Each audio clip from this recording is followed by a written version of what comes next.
La cocaïne.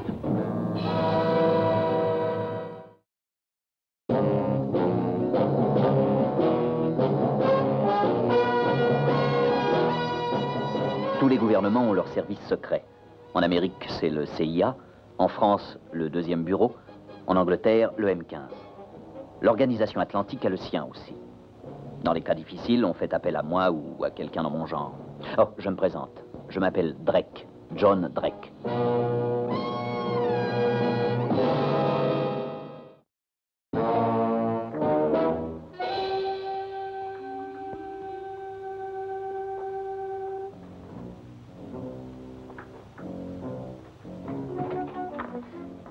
Bonjour, Drake. Content de vous voir là. Merci de m'avoir appelé, colonel. Je sais que vous êtes un spécialiste de la drogue et que vous avez une revanche à prendre. Pour combien y en a-t-il? Pour près de 100 000 $. Voici Savareuse. Elle pourrait peut-être nous servir d'apport, qu'en pensez-vous? Tant qu'ils ne contrôleront pas. Bah, à nous de les en empêcher aussi longtemps que possible. Ah, et qui est-il? Angelo Rossi. Il décharge les bateaux. Et il n'a pas d'antécédents? 2 ou 3 petites pécadilles. Pas grand-chose. Mais rien en ce qui concerne la drogue. Qu'est-il arrivé exactement? Une caisse s'est décrochée d'une élingue et il s'est trouvé dessous. Accident? Oh oui, il était évanoui quand ils l'ont amené. Sa vareuse était déchirée et quelqu'un s'en est aperçu. Et il ne se doute de rien, vous croyez? Non. Ah, comment va-t-il? Peut-il parler? Oui, il a demandé qu'on lui rende sa vareuse. Est-il gravement blessé? Non, il souffre de contusions multiples. Il devra garder la chambre une semaine. C'est parfait. Il faut lui laisser croire qu'il est gravement blessé, ça nous laissera du temps. Pourriez-vous mettre une blouse à ma disposition? Oui, bien sûr. Je vous remercie. Et sur quel bateau travaillait-il? Un Italien, le Capo Nero. Quand lève-t-il l'ancre? C'est fait. Il est attendu à Gênes vers le 17. Cette vareuse peut appartenir à un matelot. Ses camarades disent que Rossi a toujours porté ce genre de vareuse. Si elle était à un marin du Capo Nero, que Rossi soit monté à bord avec celle qu'il porte habituellement et qu'il l'ait échangée par erreur, apparemment, c'est dans le domaine des choses possibles. Oui, ça doit se passer sur plus d'un bateau.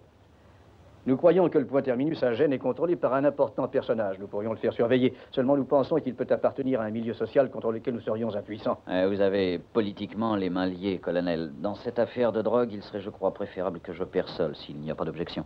Et si je mets la main sur cet important personnage, quel qu'il soit, je lui ôterai à jamais l'envie de continuer. Ça vous ira? Oui, certainement, je vous remercie. Puis-je voir Rossi? Oui, bien sûr. Merci, colonel. Alors, comment vous sentez-vous? Oh, beaucoup mieux. Ah, il faudra vous reposer pendant quelques jours. Nous allons mettre vos vêtements dans une armoire et nous vous les rendrons à votre sortie vérifiée. Signez cette décharge, s'il vous plaît. Tout est en ordre. Ah, merci. Vous pourriez vous charger de faire une commission à mes parents pour moi. Mais oui. Dites-leur qu'Angelo a dit qu'il ne s'inquiète pas, que ça va très bien et que j'irai les voir sitôt sorti. Entendu, c'est tout? Ah oui, Tullio comprendra. Bon, maintenant restez tranquille et reposez-vous. Je pris l'avion pour Rome et de là le rapide de Gênes. Je pris une chambre près du port. L'hôtel n'avait rien de luxueux, mais il offrait l'avantage d'une excellente vue sur le quai où le Capo Nero devait accoster. Il ne me restait plus qu'à attendre. Le bateau était attendu vers les premières heures de la soirée.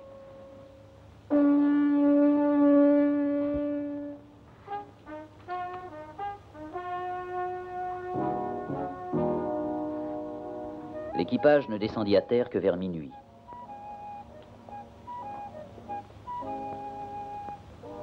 Je repérai mon homme. Un matelot de pont du Capo Nero. Il portait la même vareuse fourrée. Il ne me restait plus qu'à passer à l'action. Dalla mamma accompagnata, una giacchetta granata, ne petiglia ricamata, una gonnella cremestina e gli occhi pianenta.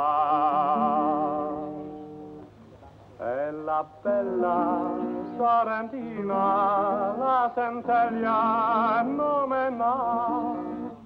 E la bella Sorrentina, la centeglia nomena.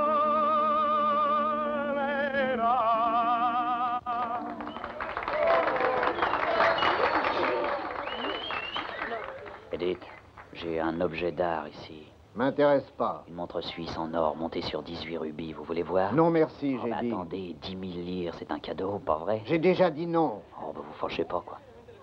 J'avais marqué la vareuse dans l'éventualité d'un nouvel échange. Et maintenant, je n'avais plus qu'à attendre qu'il prenne rendez-vous avec son fournisseur. Ah sì, ma è un po' troppo distante oggi, il tempo non è molto buono, quindi credo che convenga cambiare le cucine qui. Un poco di vino nel testa faccia l'amore più bello, ma l'amore più bello che fa e non facciamo per me.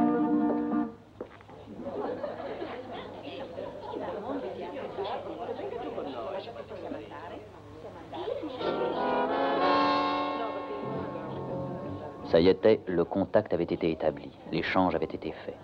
Combien d'hommes s'étaient livrés à ce jeu depuis un an? Dans combien de ports? Combien de clients avaient-ils empoisonné avec leur maudite drogue? Avant de répondre à ces questions, il me fallait m'emparer de la vareuse.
Bonsoir, l'ami. Tu ne veux pas gagner un peu d'argent? Ah, si, monsieur. Alors écoute. Tu vois ce chien?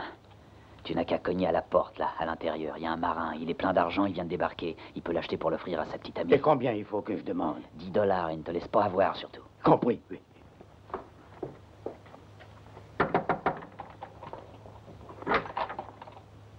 Et où l'avez-vous trouvé? Vous ne voulez pas acheter ce petit chien? Non, achetez ce chien, mais c'est le mien, espèce de... Qu'est-ce que c'est que cette histoire? Veux-tu me ficher le camp, espèce de fripouille? Mais je vous jure que je ne l'ai pas volé, c'est un type sur le palier qui m'a dit... Veux-tu filer? Je vais lire plus vite que ça, crapule! Je n'allais pas perdre mon temps avec ce marin, qui n'était qu'un des moins importants maillons de la chaîne. Il me fallait remonter peu à peu jusqu'au premier maillon. Et pour cela, le meilleur moyen était de retourner au café, vêtu de la vareuse. Ça n'a pas marché? Quoi? Qui êtes-vous? Qu'est-ce que vous voulez? Boire un verre? Vous voyez bien que je ferme. Il fait froid dehors. Une vareuse comme ça tient chaud. Ouais. Et je voudrais bien en avoir une. Où ça s'achète? À New York. Allez, donnez-moi à boire, quoi. Ouais, ouais.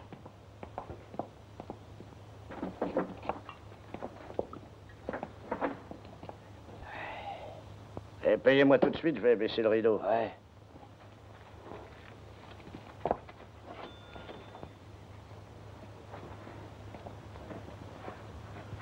Allez, bois ton verre et file. Hein. Ben, si on parlait d'abord un peu d'affaires, non? Quelle sorte d'affaires? Eh ben, d'achat et de vente. J'ai des relations à New York pour une certaine camelote. Ah, écoute, je suis fatigué, j'ai envie de dormir. Ouais, T'as qu'à c'est pas revenir le demain, on en on parlera. peut toujours discuter. Non, quoi. non, non. Ah, j'ai peut-être une tête qui te revient pas. Tu cherches des histoires? Oh non. Non. Je reviendrai te voir demain. Que tu reviennes ou que tu reviennes pas, si tu savais ce que ça peut m'être égal. Je me demandais pourquoi il m'avait laissé si facilement partir. La réponse était simple. Il avait versé dans mon verre un narcotique. Et il m'avait fait suivre jusqu'à mon hôtel. J'étais pour le moment incapable de réagir.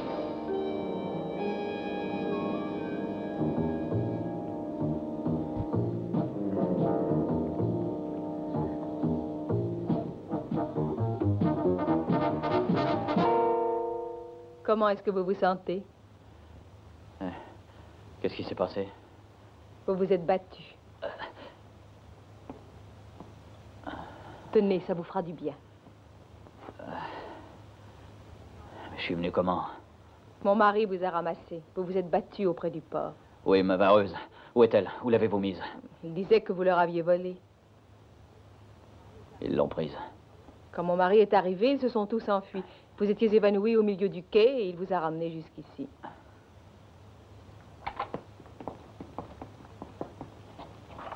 Merci, Maria. Si j'ai besoin de vous, j'appellerai. Retournez dormir. Je suis debout, j'y reste. Un peu de café très fort vous fera du bien. Merci. Merci beaucoup.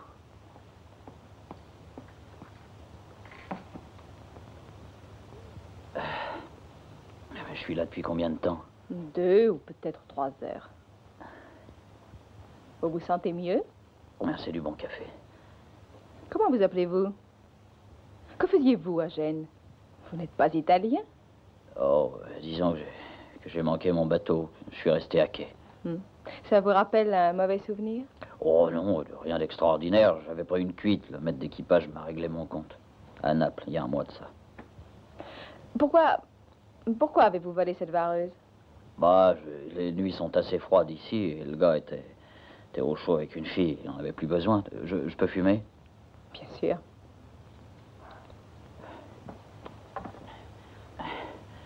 Voudriez-vous me rendre un service, madame? Volontiers. Je suis pas celui que vous croyez. Ah oui, je comprends. Un bon bain, un rasoir, des vêtements propres, c'est ça que vous voulez? Non, du travail. N'importe lequel, tant qu'il s'agit de travail.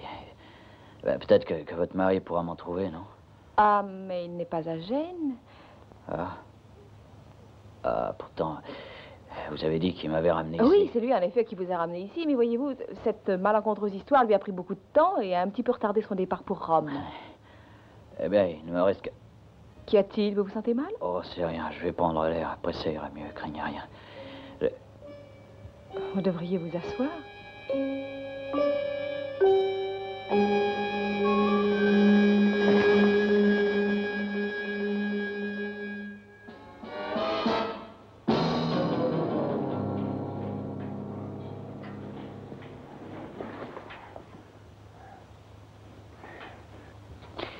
Laissez ça, vous.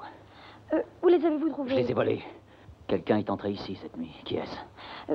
Personne. Quelqu'un est venu dans cette chambre. Quelqu'un qui voulait m'emmener. Qui était-ce? Non, personne n'est venu. Combien as-tu payé? Vous étiez ivre-mort et vous avez crié. Vous devriez en avoir honte. Je n'avais pas rêvé. Cette femme existait bel et bien et son mari devait être évidemment mêlé à l'affaire. Il fallait que je la retrouve. Je cherchais dans tous les milieux, mais plutôt dans ceux que fréquente la haute société. Champs de course, salle de concert, boîte de nuit. Pendant 3 jours et 3 nuits, sans résultat. Jusqu'au moment où je rencontrai Julio Ventura, journaliste bien connu, spécialiste de potins en tout genre. Comme l'éclair ou l'étoile filante, vous apparaissez dans notre société et désespérément seul. Alors je me suis dit, Julio, il doit y avoir un secret là-dessous. Dites-moi votre secret, monsieur Drake. Moins un secret de gardien, mon cher, et mieux il est gardé. Bonsoir, comtesse. Bonsoir.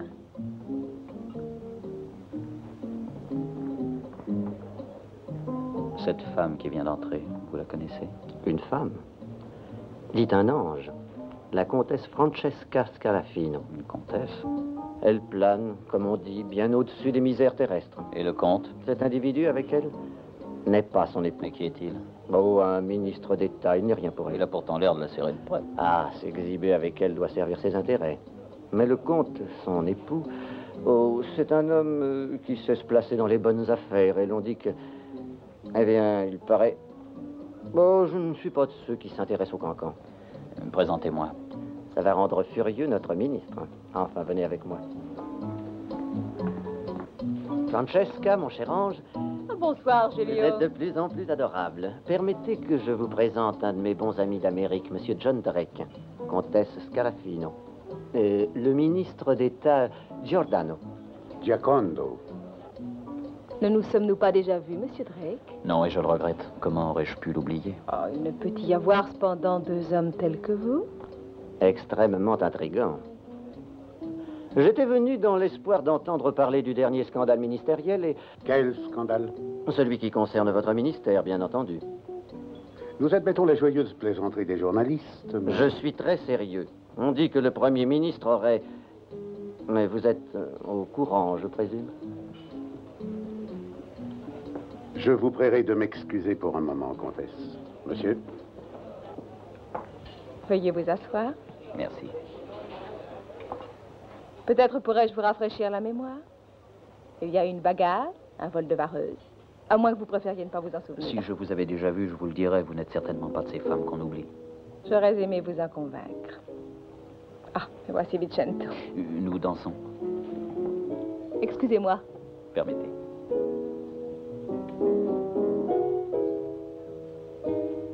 Il y a longtemps que je n'ai pas dansé.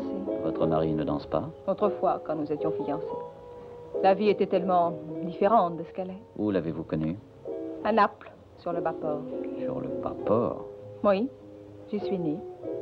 Et jamais je ne l'oublierai. C'est un cauchemar pour moi. La pauvreté, la faim. Mon mari m'y a rencontré en train de manger du chocolat dans son auto. Volé? Bien sûr, j'étais avec des camarades. J'avais volé sa radio. Ils s'étaient tous enfuis, sauf moi. Aujourd'hui, je le vois encore. Si fort, si grand. Je l'ai suivi quand il est rentré chez lui. Il m'a épousée quand j'ai eu 18 ans. J'aimerais connaître votre mari. C'est facile à arranger. On dit qu'à Milan, tout passe par lui. Qu'est-ce que vous faites? La même chose que lui. Vous prenez quelque chose? Ma chère, ne regardez pas, mais je crois que le ministre d'État est sur le point de prendre un coup de sang. Vous étiez sérieux en me demandant de rencontrer mon mari? Je n'ai jamais été aussi sérieux. Retrouvez-moi dans 1 heure au bar de l'Opéra. J'y serai.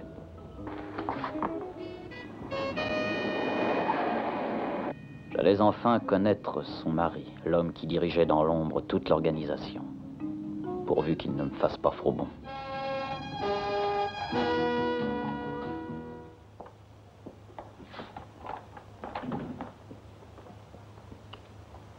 Servez-vous quelque chose à boire. Je vais voir s'il est dans sa chambre. Ah, il y a un mot ici. Hein? C'est de lui. Il s'est mis au lit de très bonne heure. Il prend dès demain l'avion pour Paris. Oh, mais il ne dort peut-être pas. Il vous recevra avec grand plaisir. Je vous remercie.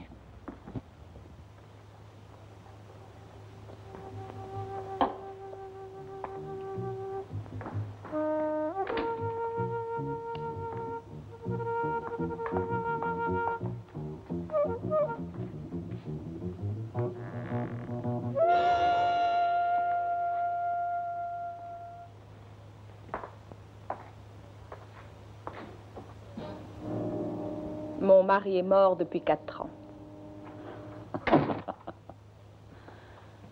Je dois vous avouer que je suis surpris que vous l'ayez maintenu en vie aussi longtemps.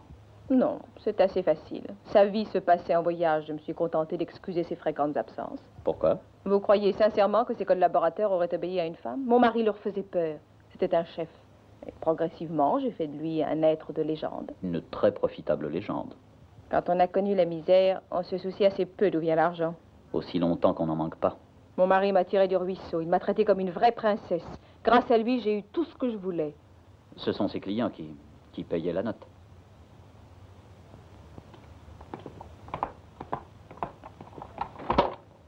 Je ne me souviens que du bien qu'il m'a fait. Rien n'était trop beau pour moi. Quand j'ai compris d'où provenait sa fortune, c'était trop tard. Vous n'avez jamais vu dans quel état se trouvaient ses clients? J'ai vu son état à lui. C'est à quoi je pensais en vous disant qu'il était trop tard pour me refaire une vie. Et que je suis devenue indifférente à tout. Ça me serait aussi facile de vous tuer que de vous demander ce que vous faites. Je vois. Eh bien, chère madame, nos affaires sont du même ordre. Je suis difficile à convaincre, monsieur Drake. Où croyez-vous que j'ai eu la vareuse? J'ai pris mes renseignements auprès de tous ceux du port, mais je sais à peu près tout de vos affaires. Et vous voulez me faire marcher? Vous croyez que je suis stupide à ce point? Vous avez tort de vous croire maligne. 80% des bénéfices reviennent aux trafiquants de New York. Et vous avez de la chance d'en récupérer 20, non? Vous figurez-vous que je voyage sans avoir en poche des arguments sérieux? Vous connaissez toutes les filières pour trouver la marchandise. Moi, je connais tous les trucs pour la mettre sur le marché. Je peux, pour chaque gramme de drogue, obtenir un prix 5 fois supérieur. Alors, on peut très bien se passer des revendeurs de New York et partager les bénéfices. Moitié-moitié. Restez ici.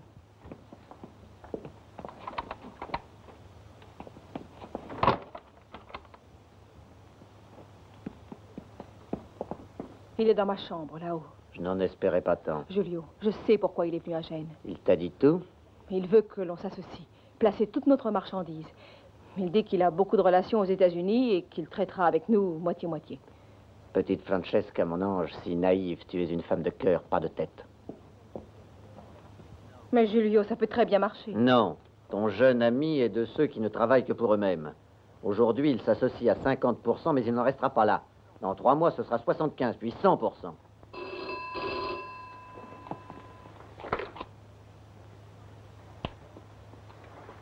Allô? Francesca à l'appareil. Oui, allez-y. Un cadre de New York. Le cadeau pour l'anniversaire est retenu à la douane. Merci. Notre dernier envoi n'a pas été livré. Il a été intercepté. Nous allons sûrement avoir des ennuis. Ils ont certainement dû envoyer un agent ici pour tâcher de remonter à la source et...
Je suis heureuse de ne pas mourir dans le ruisseau.